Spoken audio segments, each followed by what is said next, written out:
جی السلام علیکم۔ آج اس ویڈیو میں کیسی دعا سیکھیں گے۔ اگر آپ اس دعا کو پڑھتے ہیں تو آپ کی تکلیف کے 70 دروازے بند کر دیے جاتے ہیں۔ یہ نہایت ہی پیاری اور خوبصورت دعا ہے۔ آپ نے اس دعا کو زبانی یاد کر لینا ہے اور اس کو نماز میں اور چلتے پھرتے اس دعا کو پڑھنا ہے۔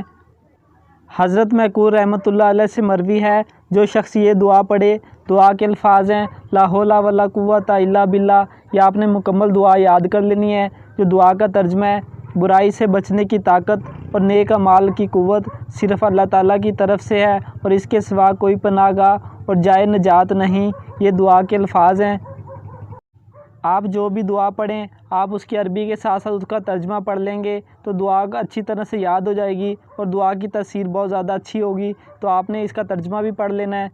اس دعا کو اپنی زندگی کا معمول بنا لیں۔ جو اس دعا کو پڑھے گا تو اللہ رب العزت تکلیف کے 70 دروازے بند کر دیتے ہیں، جن میں ادنیٰ تکلیف کا جو درجہ ہے وہ تنگ دستی یعنی کہ غربت ہے۔